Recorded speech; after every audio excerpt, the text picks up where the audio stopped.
Halo saudara semua, jumpa lagi dalam acara KAIKAT Katekesi Iman Katolik bersama saya Diakon Erol Ohoduan.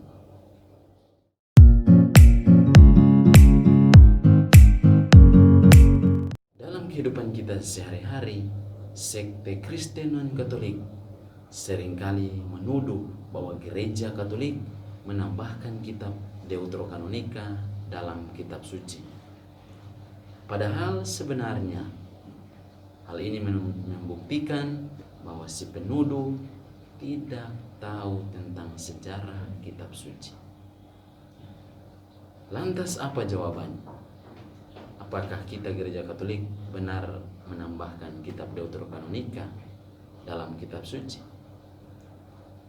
Perlu pertama-tama kita ketahui bahwa kitab suci yang kita miliki saat ini bukan datang dari Allah sendiri dari langit, tetapi kitab suci yang kita miliki saat ini merupakan tulisan para penulis yang diilhami oleh Roh Kudus melalui sejarah keselamatan selama berabad-abad. Kitab Deuterokanonika adalah bagian dari Perjanjian Lama. Septuaginta yang diterjemahkan ke dalam bahasa Yunani pada tahun 250 sebelum Masehi memuat kitab-kitab Deuterokanonika. Oleh sebab itu, kitab suci Katolik edisi bahasa Inggris menyatukan kitab Deuterokanonika dengan Perjanjian Lama.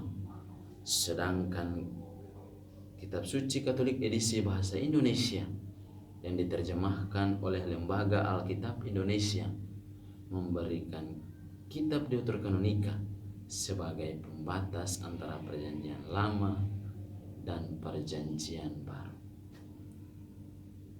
Perjanjian Lama sendiri kemungkinan ditulis antara tahun 1000 sampai 100 sebelum Masehi. Kitab Perjanjian Lama digolongkan menjadi 4 bagian, yaitu kitab Pentateuk, kitab sejarah, kitab para nabi, dan kitab hikmat.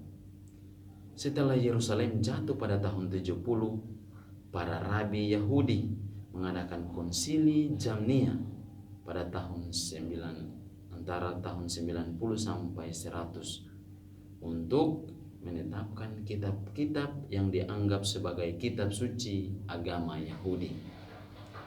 Para rabi menetapkan syarat suatu kitab suci. Salah satunya ialah kitab itu harus berbahasa Ibrani.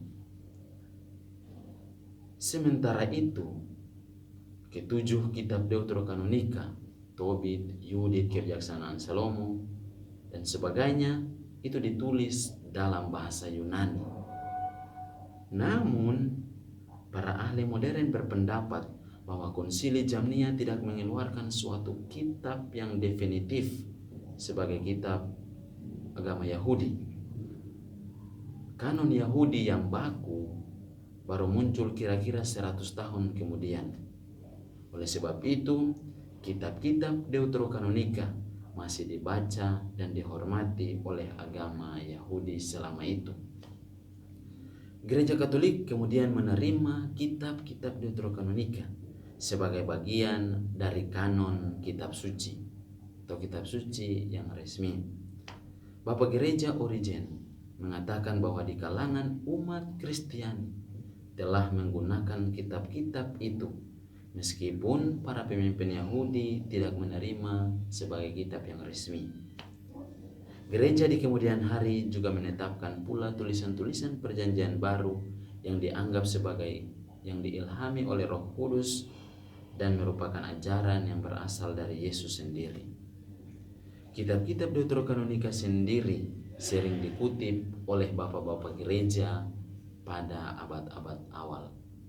Hal itu dilakukan karena ketujuh kitab itu dianggap sebagai satu kesatuan dengan Perjanjian Lama dan Perjanjian Baru. Oleh sebab itu, Gereja Katolik memasukkan ketujuh kitab Deuterokanonika dalam kanon kitab suci seperti yang ditetapkan oleh Paus Damasus pertama pada tahun 382. Selanjutnya juga ditetapkan pada Konsili Hippo tahun 393 dan Konsili Kartagi pada tahun 397. Deuterokanonika sendiri merupakan istilah yang baru muncul pada abad ke-16. Istilah itu diberikan kepada ketujuh kitab yang tidak diterima oleh agama Kristen Protestan. Pada tahun 1534, Martin Luther menerjemahkan kitab suci ke dalam bahasa Jerman.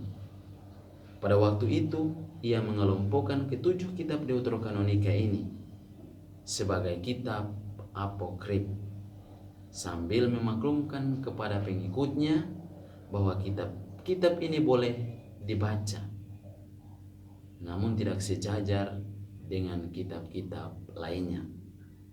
Kemudian ia juga mengelompokkan kitab dan surat sebagai kitab non-kanonik. Ada beberapa spekulasi sejarawan yang mengatakan bahwa Luther mengeluarkan kitab-kitab yang ia sebut. Ada beberapa spekulasi sejarawan yang mengatakan bahwa Luther tidak mengeluarkan kitab-kitab yang ia sebut sebagai kitab non-kanonik karena faktor politis. Sebagian lain mengatakan bahwa Luther ingin hendak kembali kepada iman primitif, di mana hanya menerima kitab-kitab yang ditulis dalam bahasa Ibrani. Sementara ahli lain mengatakan bahwa Luther menyingkirkan beberapa kitab karena tidak sesuai dengan teologi yang ia anut.